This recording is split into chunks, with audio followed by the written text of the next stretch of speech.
Pernah teman-teman mengalami kalau tidur itu um, mimpi buahnya gitu, bahkan mimpinya serem, tapi pernah juga tidur nggak mimpi sama sekali. Atau teman-teman dapat cerita nih dari entah sahabatnya, entah saudaranya, yang kalau dia tidur itu ada yang mimpinya banyak, buruk, serem-serem, ada yang mimpinya sedikit, ada yang nggak sama sekali. Nah, di video ini saya coba untuk membahas ngobrolin itu tentang mimpi tidur itu seperti apa, kenapa ada mimpi, dan ini perspektif secara klasik ya, jadi secara tradisional, berdasarkan pengalaman tentunya sebagai praktisi kesehatan dan juga salah satu orang yang concern tentang um, hal-hal yang sifatnya di bawah alam sadar atau di atas sadar atau saat kita sadar. Kalau teman-teman saya biasa bilang nyebutnya fokus ke ilmu hipnosis.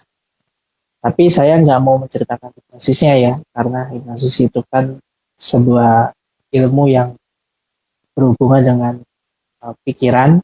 Nah, ini sebenarnya mendekati cara atau kebiasaan-kebiasaan itu mempengaruhi kenapa dan alasan terbesar orang-orang ya tidur itu mimpinya banyak, serem, ada juga yang mimpinya sedikit atau hilang atau nggak mimpi sama sekali.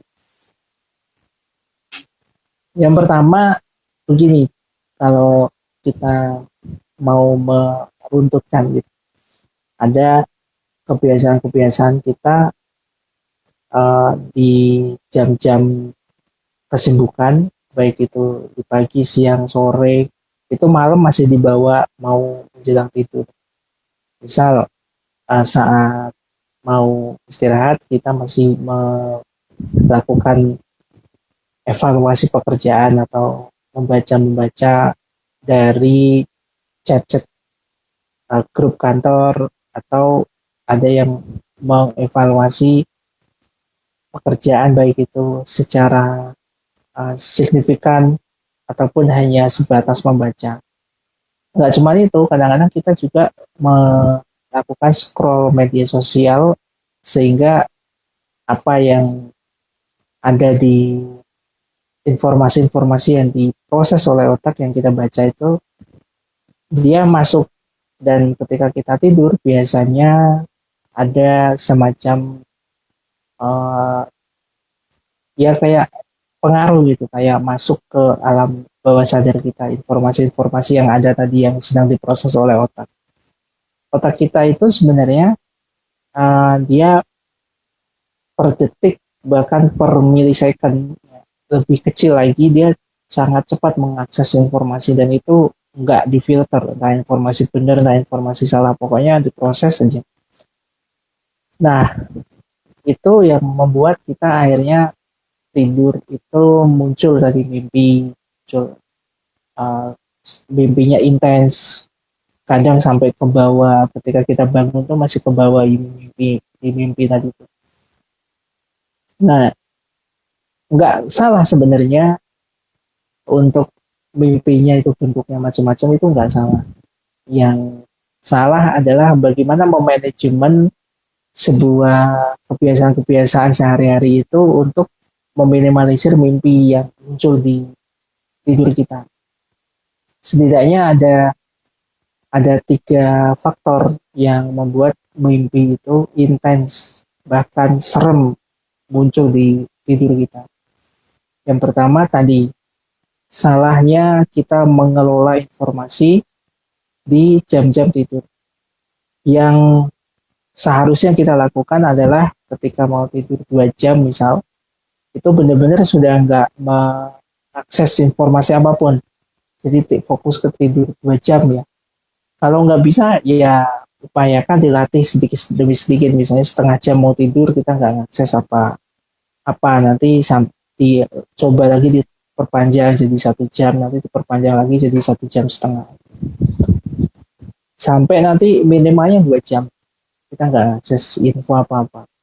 Nah, yang kedua, kesalahan yang kedua nih, kita itu membiasakan misalnya tidur terlalu larut malam, kemudian di jam paginya kita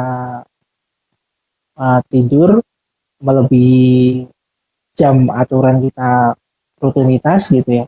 Kemudian saat rutinitas kita nggak dikasih jeda untuk istirahat. Terus kita kepikiran banyak hal. Dan ketika kita tidur, muncullah mimpi. Jadi seharusnya yang kita lakukan adalah ketika kita nggak menginginkan mimpi yang seram atau saat tidur itu pasti bermimpi, meminimalisirnya, kita hindari faktor-faktor itu tadi. Faktor malamnya kita harus tidur gitu, pokoknya harus diupayakan ya, dilatih untuk kita disiplin dengan tidur dan disiplin untuk mengelola pikiran kita agar benar-benar fresh, benar-benar bisa relax, seger dan kita bisa tidur. Nah, faktor yang terakhir itu misalnya begini, kita sedang kurang sehat, kemudian kita memaksakan untuk rutinitas meskipun jamnya itu atau waktunya itu kita waktu istirahat. Jadi kita sudah tahu nih kurang sehat, terus kita cuti atau kita nggak dikasih cuti tapi disuruh mengerjakan di rumah. Kita itu justru malah melebihi jam yang seharusnya kita kerja gitu. Misalnya jam kerja kita adalah jam 8 atau jam 9 sampai jam 4 sore. Justru karena di rumah, karena kita lagi sakit, itu mengerjakannya sedikit demi sedikit tapi terus konsisten sampai sore, sampai malam. Nah, ini jadi masalah juga. Nah, jadi kalau kita ngomongin soal mimpi, sebenarnya mimpi itu bukan selalu, ya saya bilang bukan selalu, tapi bukan berarti nggak ada, bukan karena selalu faktor jin, bukan selalu karena faktor kita kangen, kita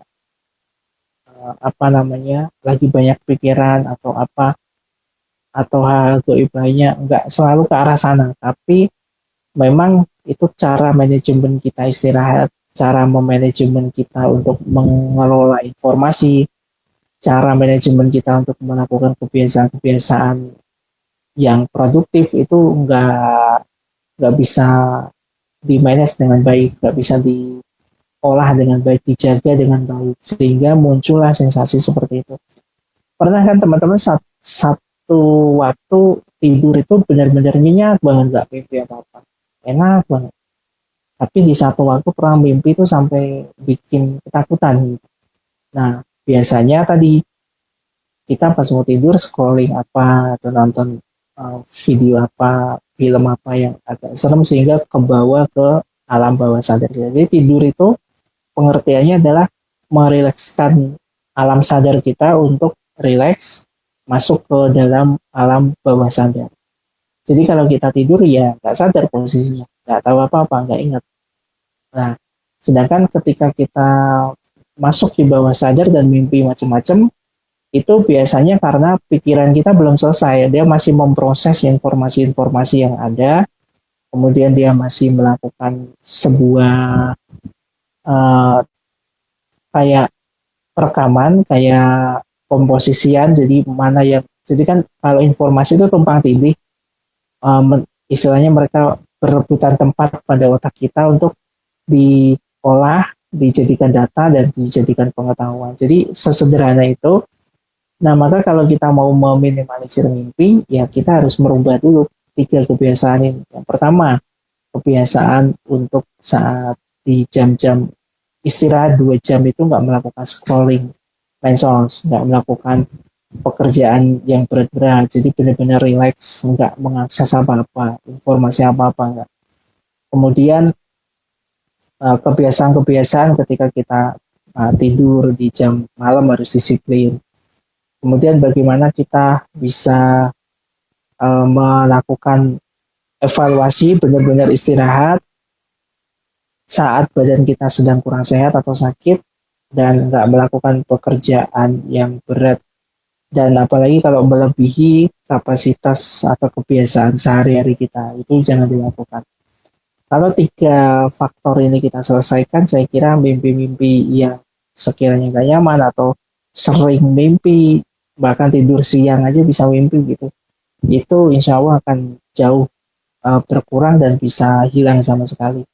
Tentu kita garis bawahi bahwa ini sifatnya untuk meminimalisir ya, dan ini sudah saya praktekkan sendiri dan juga dipraktekkan oleh banyak teman-teman saya, dan juga banyak masyarakat yang bertanya pada saya tentang bagaimana sih tidur tuh biar enak, bisa biar nyenyak gitu, nggak mimpi macam-macam gitu.